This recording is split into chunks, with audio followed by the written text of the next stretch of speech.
Welcome to the 15th Floor, a Radiohead reaction podcast where a Gen X father tries to convince his Gen Z son that Radiohead is the greatest band of all time by introducing him to Radiohead music one song at a time. You'll hear him listen to it and react to it for the first time, and I'll get to talk about how much I love that song and why it contributes to the idea that Radiohead is, in fact, the greatest band of all time. Last video, we mentioned maybe starting to do like lists where we can start to count down top 10s, top 25s, maybe top albums. We gave the suggestion of maybe most likely to be used in a funeral. Somebody mentioned draws the most emotional response. Keep giving us ideas for those because we think we want to get to a lot of those. That'd be kind of fun, and it'll help Jacob explore Radiohead again a little bit more. It'll force him to do a little bit of homework and re-listen to some Radiohead, and it'll also give us more to talk about with Radiohead, which is all fun and good. And then we also said that we were going to go back to 2001's Amnesiac, and that is where we're going today. 2001's Amnesiac. Just a reminder, Amnesiac was recorded at the same time as Kid A, which was in 2000. 99 and 2000 was when they were recording it, released in 2000. Kid A was the big major departure from everything Radiohead had done up to that point. Amnesiac is often looked at as possibly kind of the B-sides. They're not the B-sides. They are... I think Radiohead was very deliberate in choosing what they wanted to release on Kid A and what they wanted to release in Amnesiac, which is more of a artsy direction. It's almost like a 2-disc album, which was popular, has been popular since the dawn of albums, releasing multiple discs. But it wouldn't have worked that way because they are separate albums. They just happen to be released at the same time. They just happen to be recorded at the same time, released a year apart. I think, generally speaking, Amnesiac for the general audience is a little less accessible. It's a little bit less radio friendly, but the songs draw out more emotion.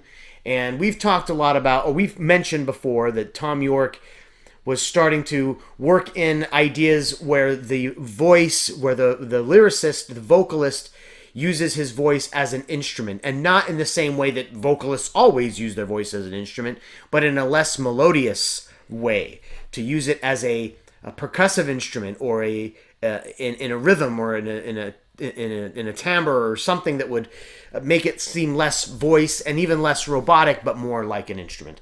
And Amnesiac is probably their biggest version of that, their biggest expression of that. But we left it to voters, and voters were really going strong with Pyramid Song, and I might be wrong, but we're going to go with Pyramid Song. People who suggested Pyramid Song were It Me, Toilet Joseph, Jonathan Hine, The Dude, Thrimpton, Coleman Diaz, Lucky Kid A, and Andrew Rawlinson. All recommended Pyramid Song. From 2001's Amnesiac, this is Pyramid Song.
gets rid of a few points because I can't just clap along to it. So, if we don't play the audio from when we're actually listening to it. We dub in that audio so that there's it just gets easier to edit that way. So you don't hear the little conversation we had where I said try to clap along with it, and Jacob was like, "Sure, easy," and then he immediately fumbled the clapping along to it, and now he says that it loses points for that reason. I don't know, like, because when I'm listening to these songs, I kind of like going like this, now it like throws me off, like. You're a beat late. Bleh. Besides that, though, I kind of like the approach that this song takes, where it's just the piano with the chords and someone singing. Mm-hmm. I think those moments, I just like those types of songs. Where it's just it's just like the piano. Sometimes piano with chords is more appealing than piano with like a little thing going on. But yeah, piano with chords and then someone singing. Those songs I like those songs. Yeah, pretty good. It just reminds me of a rainy day. You're just walking down. You're kind of sad. Something bad just happened. You lost a loved one or something, and you're kind of just walking down. And this song is like playing in the back. You can just hear it. That's kind of what this is like. The connection I'm receiving from this. It's just one of those not cliche. I'm gonna say cliche, but it's not cliche. But one of those cliche movie moments where they're walking down, and this is the song that they play, something like that. Would you hypothetically, if say like jazz drums kind of joined in or something like that, would it take away from that spirit to you? It depends what the jazz drums do. If it gets too upbeat, then maybe it might lose something. Or maybe, I don't know. We'll just have to wait and see what it does. Because, I mean, drums might add a little spice to it and might add not good things to it. I don't know. Okay. Yeah. Yeah, right now it's very intimate, very very encased, very closed in with Tom on the drums, Tom on the piano, and his vocals. Listen to his vocals, and you'll get so much more out of his notes in this. You can read between the lines so much more in his vocals in this song. I mean, you can do that a lot with Tom York anyway, but this song he's telling much more of a story, and it helps that the story he's telling lyrically is very graphic and very image filled, but melodically is very matches that graphic and image filled, and it's not just him, blurting out notes. I mean, he's really doing something vocally that tells a similar story, and it it brilliantly matches the imagery of the lyrics.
Yeah, those drums didn't ruin the song by any means. I'm kind of contradicting myself here because I think I would have wanted it to stay piano and a guy singing the whole time, but then that's also going against my philosophy that I don't like it staying consistent the whole way through. Oh, right.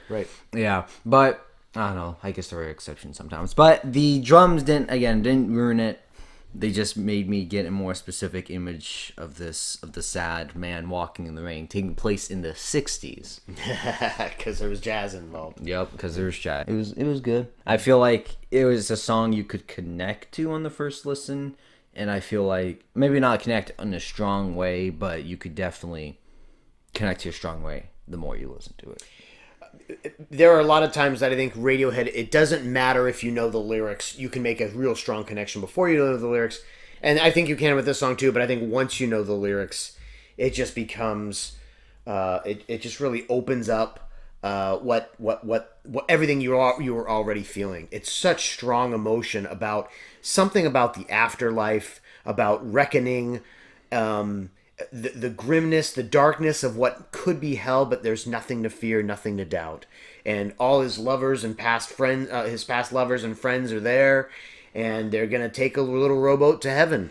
And, I mean, there's just mixed feelings of, is this sad? Is it happy? There's nothing to fear, nothing to doubt. The first two lines of this song kind of are similar to the first verse of Swing Low, Sweet Chariot. I looked over Jordan, and what did I see? A band of angels coming after me.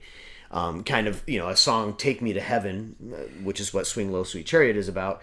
And this song being, taking a similar theme. I have to say that introducing someone to Pyramid Song is like taking somebody to your holy place, or to something very important to you. It's like someone saying, "Oh, you're really into." Think of the thing that is most important to you outside of the obvious things that are supposed to be important to you. But like, something that you've just got all this excitement and love for, and someone says, "Well, show me it. Let me see." And you're like, "Oh yeah, come on in." And you're like, "Now wait a minute. Before you see this, you have to understand this means everything to me.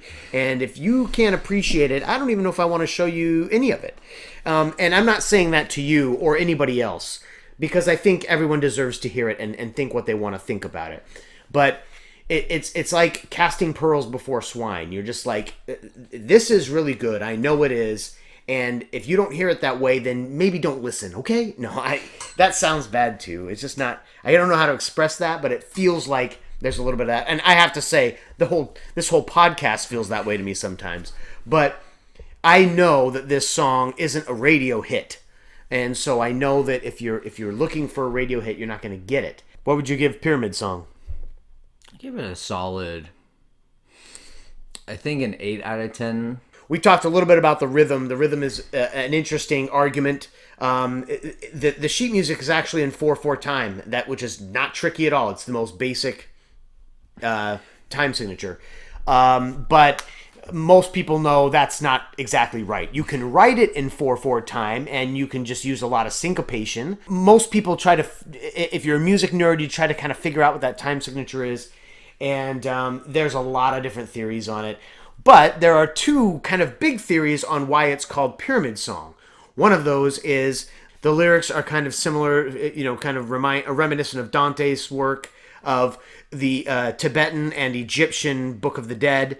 So the Egyptian Book of the Dead, it was really originally called the Egyptian Song, and then that just morphed into the Pyramid Song. That's a very basic, very easy to understand. Based on this, it's a song about the afterlife. Egyptians are really big about preparing for the afterlife.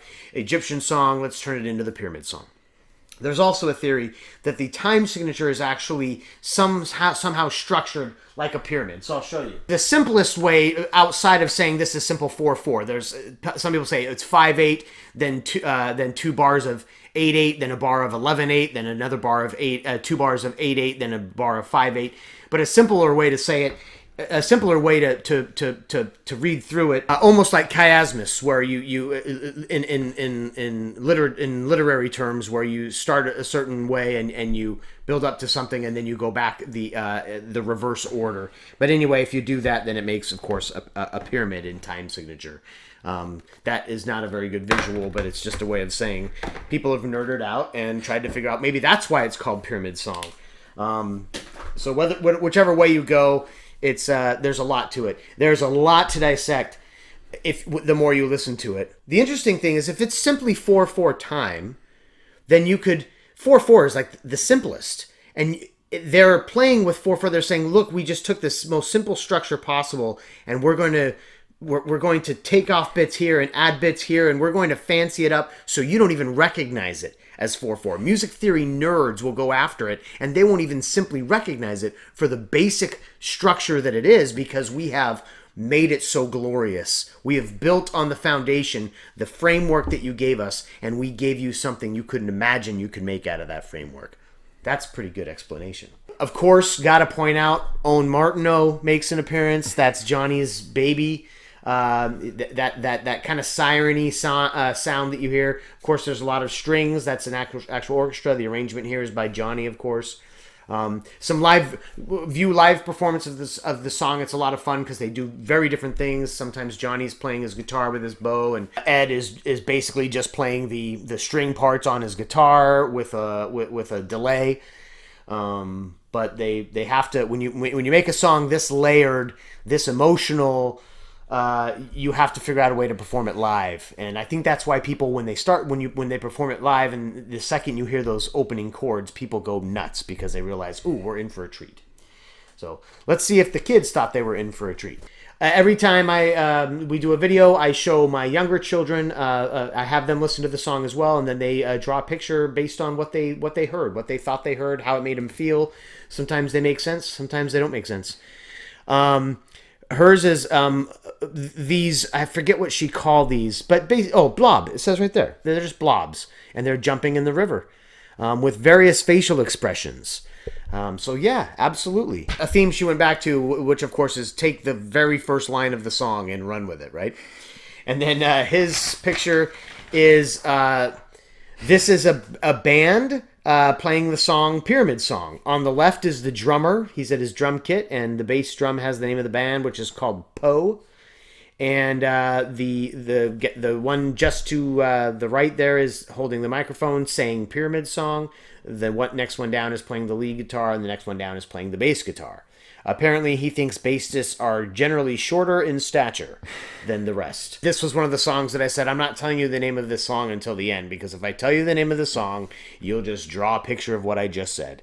So he drew this band first, and then at the end I said, it's called Pyramid Song, and he filled in the bubble with Pyramid Song, which is why it's written in pencil. Good song, though. Yep. Keep the suggestions coming for all Radiohead music. Probably going to a B-side next. So think of the B-sides that we haven't done that we think we need to get to. I've kind of got a few in my mind that I really want to do. We've definitely got to do viewer requests again. We got so many viewer requests initially. But the thing about picking viewer requests is they have to kind of be songs that are in the general zeitgeist. They have to be things that people know.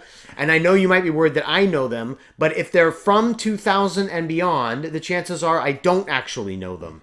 So if you think there's a song that we absolutely have to hear, but if it's an obscure song or by a relatively obscure band, or, hey, you should check out this little band from my town, I might check them out on my own, but it might not be perfect for YouTube content. So for a channel that has 400 views per video, it might not be good for that. I don't know if we can have a video that has 12 views. Thank you all for your suggestions. We do keep track of all of them. Thank you for your comments. I do read all of them.